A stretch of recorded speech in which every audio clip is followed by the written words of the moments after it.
It's very difficult to connect just after the lunch, but I wish to draw your attention all the time.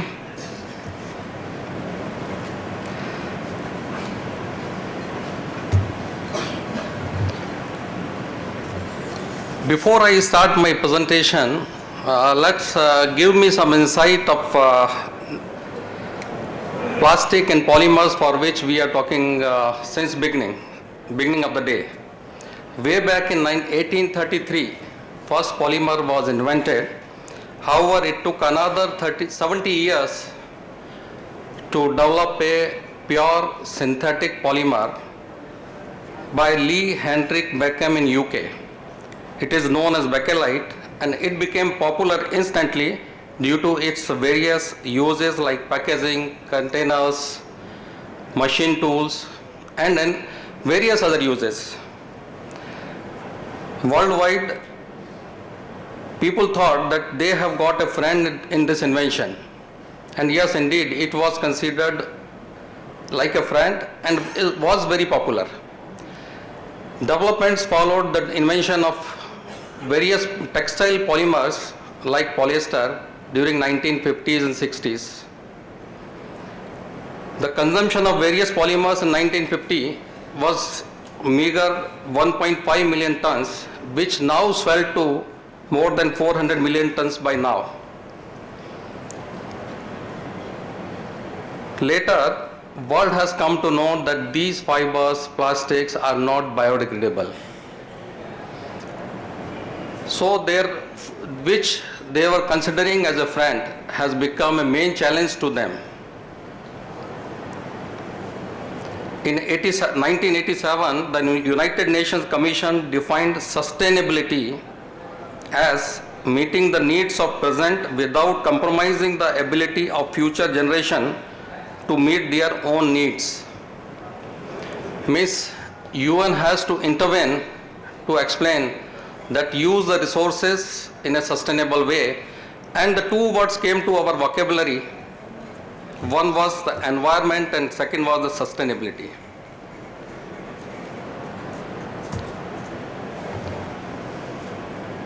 In an organization, so far primary objective to a business was to make profits.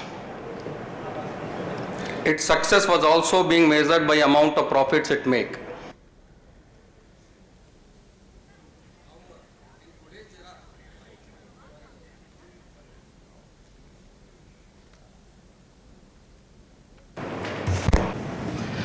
However, in today's era, a new framework to measure called the triple bottom line went beyond the traditional measures of profits, return on investment, and shareholders' value to include environment and social dimension. So to analyze a corporate profit, people and planet, all were to encompass. This is the new sustainability management system.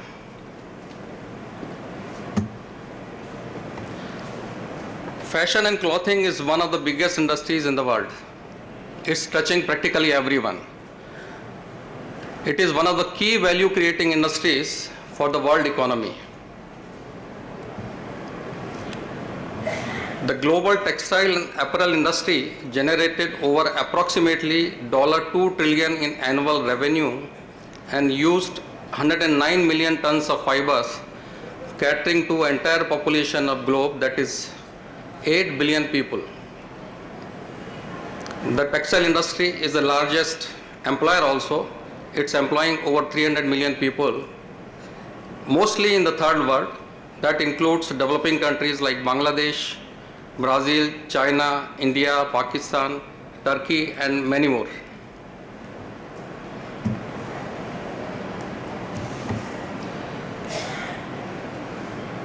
The industry, which is only the second largest in providing the employment, is having issues of its own.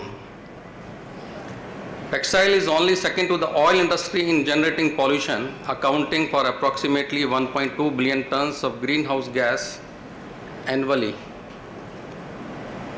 It's really alarming, a very big figure. We are discussing this since morning. Every year, millions of tons of cloths are manufactured, worn and thrown away.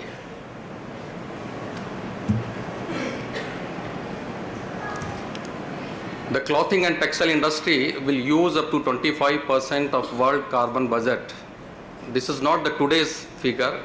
Today we are using approximately 10 to 15% of carbon budget, but by year 2050, it is expected that whatever may we do for reducing it, it will be 25% of the world's total carbon budget.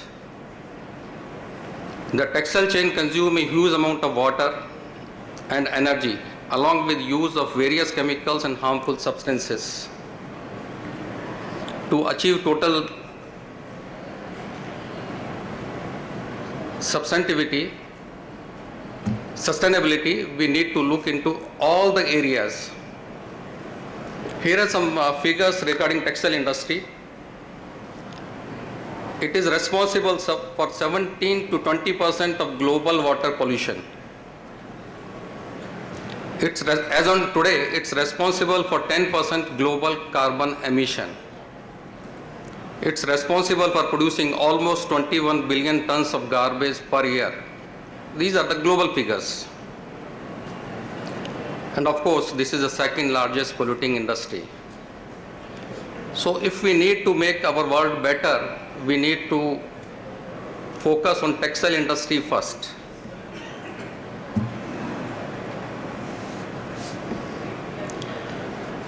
The data produced by Oxfam are based on lifetime emission of new clothing bought in the UK. That includes sourcing raw material, manufacturing, production, transport, washing and disposal. Buying one new t-shirt in UK, because a study was done in UK, so I'm mentioning UK here. It's greater than driving a car for 35 miles or about 60 kilometers. It's really alarming.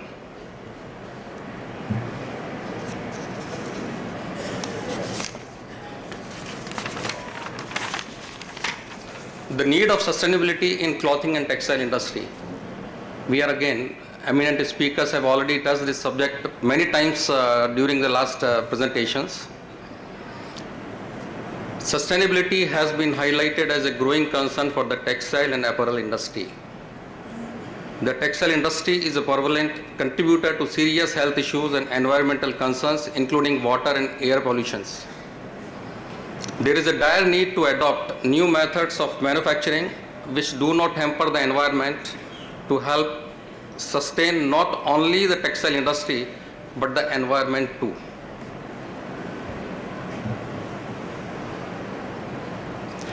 Social accountability of any organization is also one of important element apart from sustainability in general. In the industry, I'm talking particularly about India, where gender bias is still one of the issue. Child labor, though minimized to non-existent level, but it was a major issue some time back. Low wages. It was discussed again in the previous presentation that because of the low wages and salary, we are not getting the talent. Excessive hours of work. Normally workers are working for more hours than the international norms. Health and safety hazards, these are being ignored. Lack of worker representation for negotiations with management also generate serious social and economical sustainability challenges.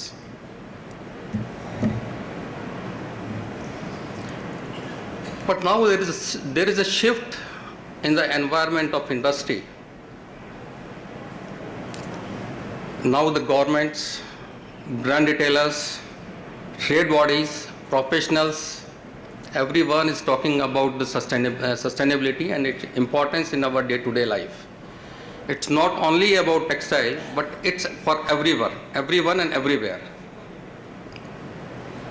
While the environmental, social and economic consequences associated with the clothing and textile supply chain are serious, there are promising signs that a significant shift towards sustainability and a focus on the triple bottom line is gaining momentum. So now the time has come that we should move from traditional way of looking at corporates and its successes by adding social and ecological aspects with the economic aspects. So now for the modern times, it has become the new norms to talk together for the success or failure of your organization. Sorry.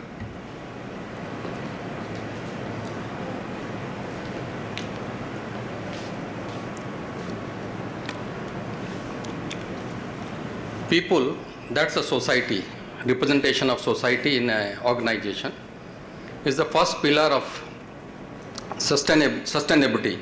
The social aspect of sustainability focuses on balancing the needs of individual with the needs of the group.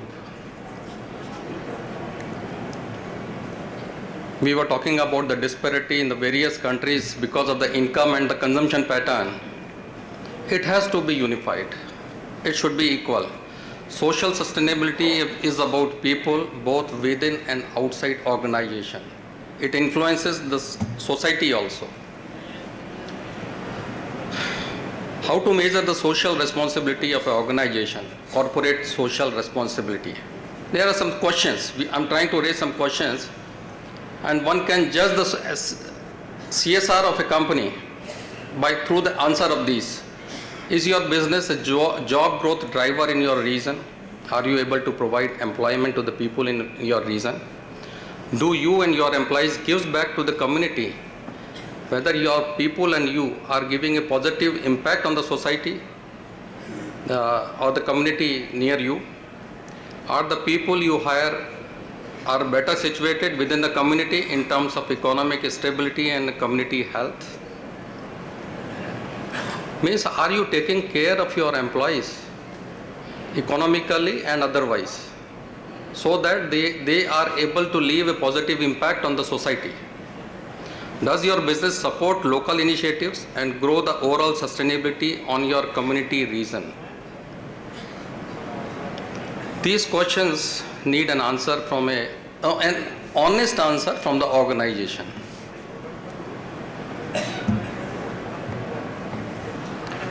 Organizations are truly social, sustainable only when they ensure the safety, health, and welfare of their workforce.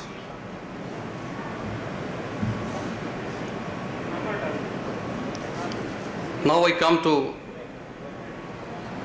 environmental pillar of sustainability, that is planet. That's the main theme of the day. Environmental sustainability occurs when processes, systems, and activities reduce the environmental impact of an organization, facilities, products, and operations. It's very important, and we will discuss this in the coming slides.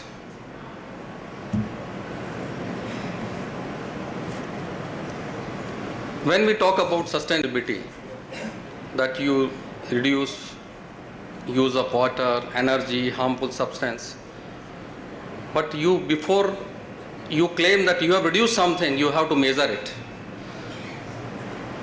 So merits of measuring environmental triple bottom line, so you have to, whatever you are using, you have to measure it, then only you can make an assessment that whether you are able to reduce it or not.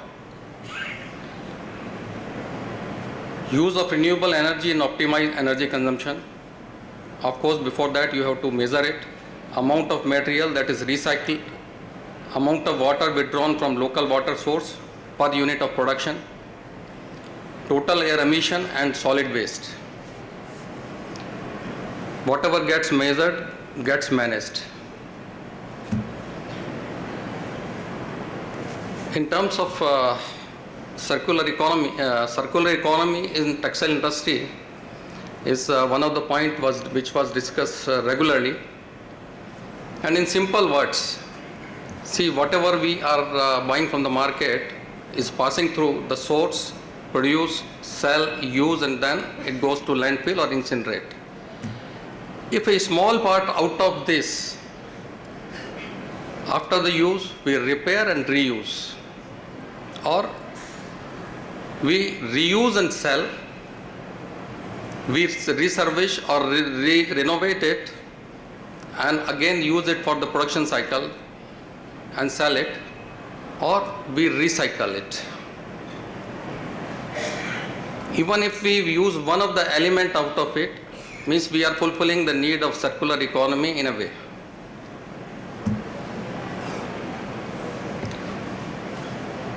Cotton is one of the important fiber for us, particularly in India. Though the synthetic fibers have already surpassed the consumption of this, but still it's a very important crop for us. Cotton as a fiber is a plant-based and as such is more sustainable than synthetic fibers. It's a biodegradable, but is still considered as world's dirtiest cash crop. Why? Because it consumes water, almost 20,000 liters of water for per kg harvest of cotton. Cotton covers 2.5% of world's cultivated land, yet it accounts for 24% of world's consumption of pesticides and agrochemicals. Cotton crop causes soil erosion and degradation. And most important, water contamination. Runoff pesticides, fertilizers and minerals from cotton fields contaminates rivers, lakes, wetlands and underground water. How to correct the situation?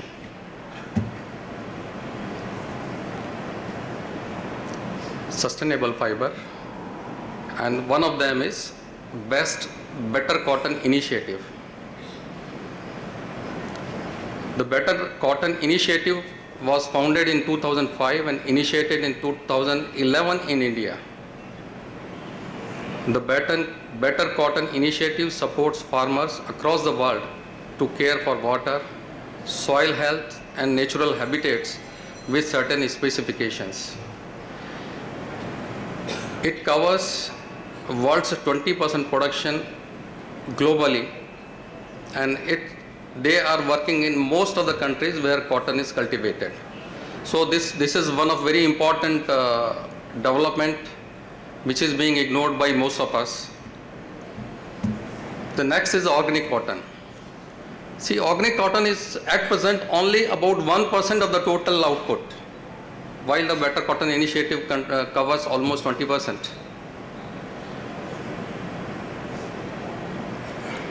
Why organic cotton? Like organic foods 20 years ago, the idea of organic cotton is confusing to many of us. It's taken a little longer to catch on because the correlation is not as direct. Organic cotton is grown using methods and materials that have a low impact on the environment. Organic production systems replenished and maintained soil fertility, reduce the use of toxic and persistent pesticides and fertilizers, and build biologically diverse agricultural systems. Here is a comparison between organic and conventional cotton. However, most of us know the organic is a certified cotton, but I am taking it in a different perspective. Recycling, we are talking since morning, and I have a photograph of our beloved Prime Minister Shri Narendra Modi, who was seen in a blue jacket in one of function hosted by Indian Oil Corporation recently. The jacket he is wearing is made of recycled PET bottles, and Indian Oil employees and armed forces are going to get such reprocessed uniforms very soon. For that, they have kept a target of 100 million PET bottles. I think our PM deserves a round of applause at the moment for his support to this initiative.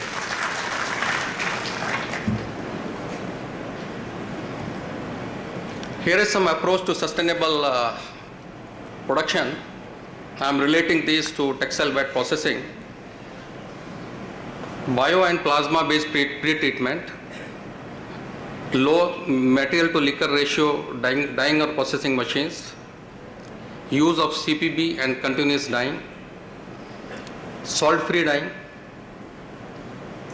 waterless dyeing as such for polyester only, and low water processing and so on. Now I have got my first warning to conclude. I need 2-3 minutes more to.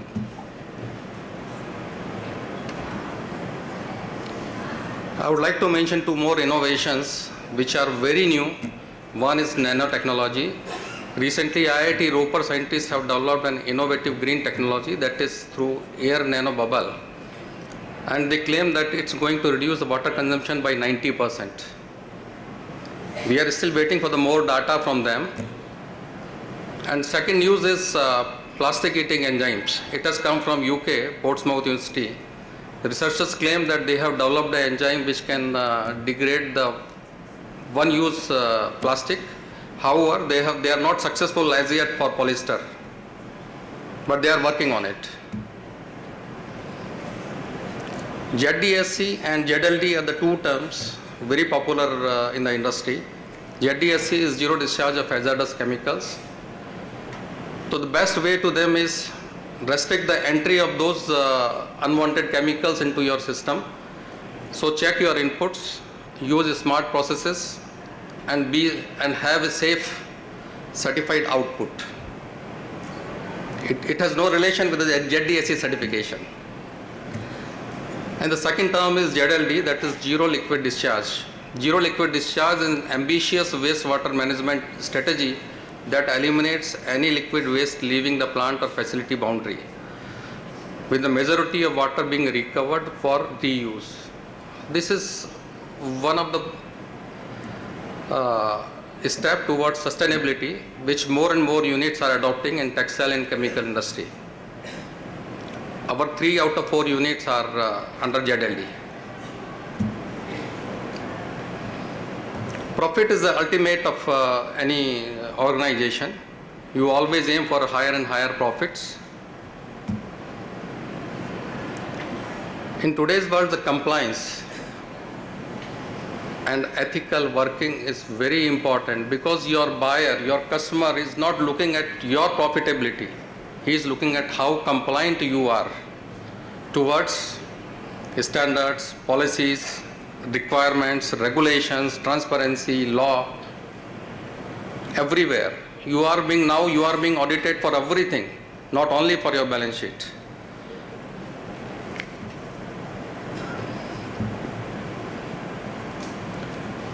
We have been talking about the 3 pillars, that is environment, social and economic.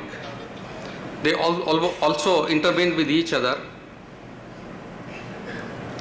and cause socio-environmental element, economy element and socio-economic element. And these are very, very important for your organization. Profit is the traditional bottom line of finances within corporations. However, in addition to profit, a sustainable approach encompasses people and planet equally. Therefore, the triple bottom line is a holistic assessment of a company's economic, social and environmental performance over a time. Thank you very much for your patient hearing. Thank you. Thank you very much.